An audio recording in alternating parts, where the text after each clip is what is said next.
নমস্কার, আপনারা শুনছেন উত্তরে কণ্ঠ থেকে আমি প্রভাত বসাক, তুফানগঞ্জ, কোচবিহার। 15ই আগস্ট ভারতের স্বাধীনতা দিবস। এই স্বাধীনতা দিবস নিয়ে চর্চা করতে বা প্রতিবেদন পেশ করতে বসলাম। আমাদের যে স্বাধীনতা, সেই স্বাধীনতা আমরা সংগ্রামের মাধ্যমে পাইনি। এই স্বাধীনতা আপোষমূলক স্বাধীনতা, যদিও এই স্বাধীনতার জন্য লড়াই কম হয়নি। ভারতের স্বাধীনতা পর্যালোচনা করলে দুটি ধারা দেখা যায়। একটি হলো বিপ্লবীদের সংগ্রামী ধারা, আরেকটি হলো মহাত্মা গান্ধীর আপোষমূলক ধারা, যেটাকে আমরা অসহযোগ আন্দোলন বলছি। কংগ্রেস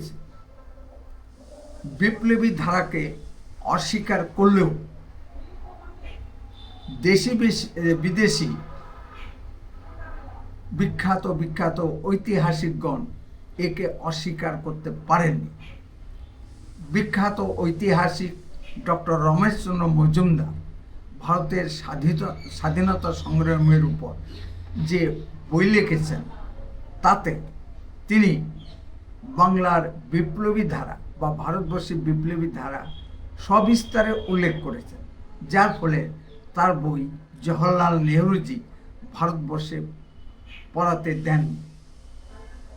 এই বই অক্সফোর্ড ইউনিভার্সিটিতে প্রামাণ্য দলিল হিসাবে পাঠ্য হয়েছে বা পড়ানো হয়। দেশ স্বাধীন হবার পর তার ফল আমরা কি পেলাম? 1. দেশ বিভাগ। 2.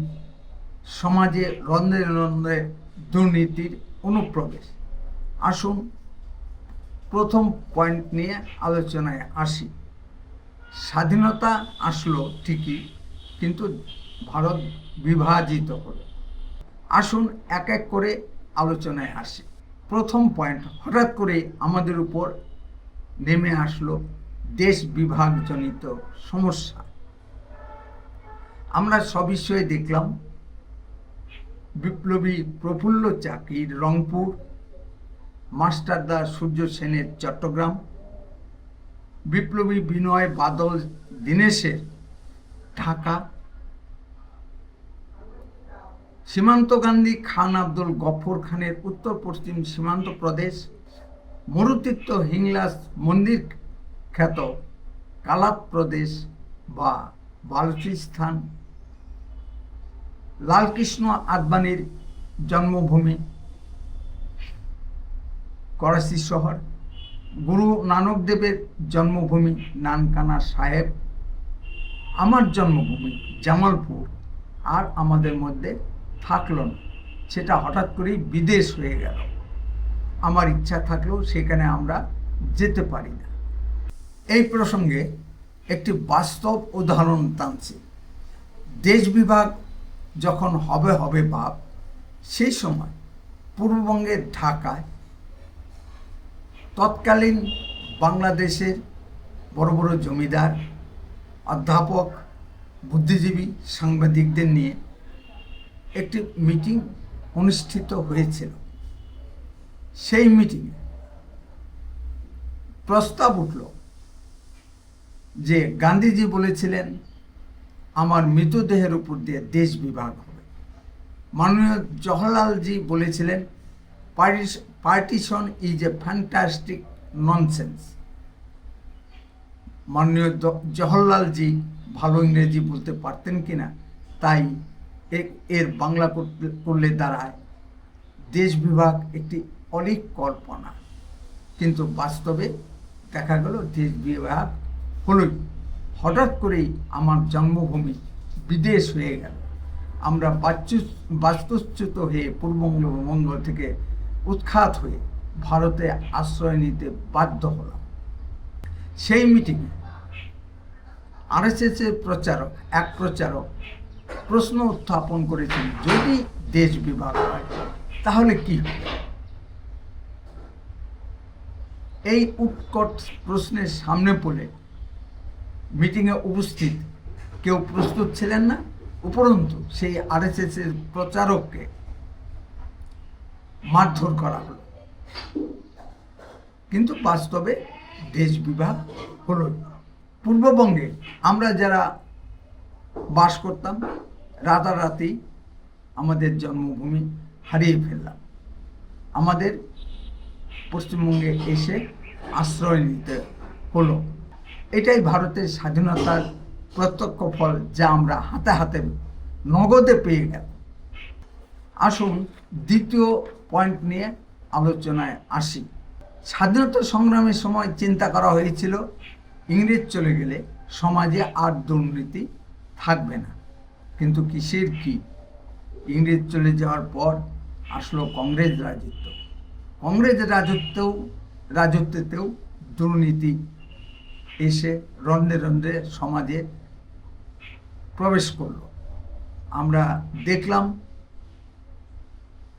প্রথম প্রধানমন্ত্রী জওহরলালজির আমলে সামরিক জিপ কেলেঙ্কারি, প্রধানমন্ত্রী রাজীব গান্ধীর আমলে বোফোর্স কেলেঙ্কারি এবং প্রধানমন্ত্রী নরসিমহা রাওজির আমলে টেলিকম কেলেঙ্কারি।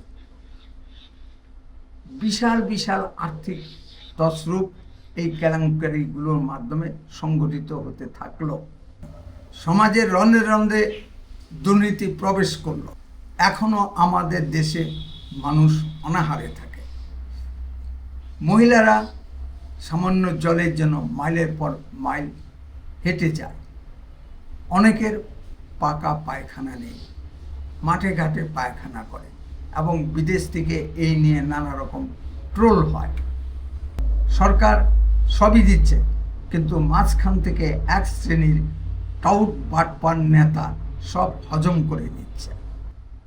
তৃণমূল রাজত্বে আমরা দেখলাম ঘুষের বিনিময়ে চাকরি এবং একটি ঘর পেতেও তৃণমূল নেতাদের ঘুষ দিতে হয়।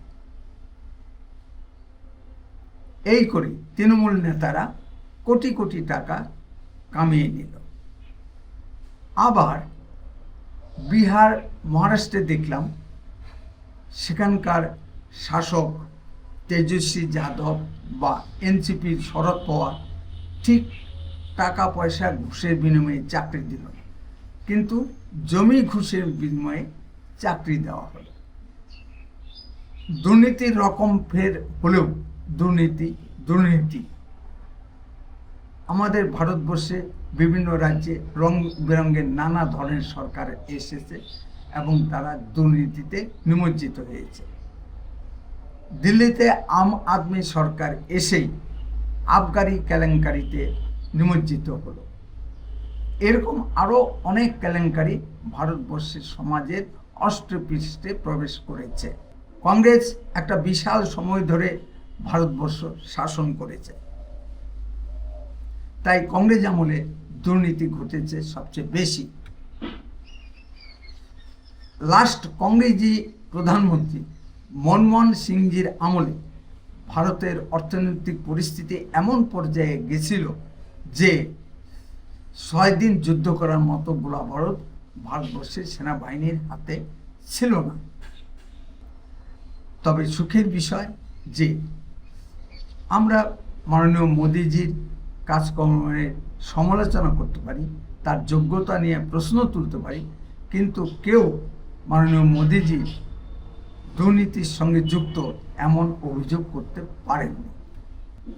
জেনজিরা প্রধানমন্ত্রীর যোগ্যতা নিয়ে প্রশ্ন তুলছেন, তা তুলতেই পারেন, কিন্তু দুর্নীতি নিয়ে প্রশ্ন তুলতে পারেননি। জানি না প্রধানমন্ত্রী স্বাধীনতা দিবসের দিন দিল্লির ঐতিহাসিক লাল কেল্লার প্রাকার থেকে ভারতবর্ষের কি কি সমস্যা তুলে ধরে। স্বাধীনতার পরবর্তী কালখণ্ডে যে সমস্যাটা ভারতবর্ষের সমাজকে অষ্টপৃষ্ঠে খাচ্ছে তা হলো জঙ্গি সমস্যা। এই সমস্যা নিয়ে প্রধানমন্ত্রী কি বলেন সেটা লক্ষ্য করার বিষয়। পাকিস্তান বারবার যুদ্ধে হেরে গিয়ে দেখলো সরাসরি যুদ্ধে আর ভারতবর্ষের সঙ্গে পারা যায় না। ভারতের অর্থনৈতিক উন্নতি আমাদের চেয়ে অনেক বেশি, তাই তারা ভিন্ন পথ ধরল।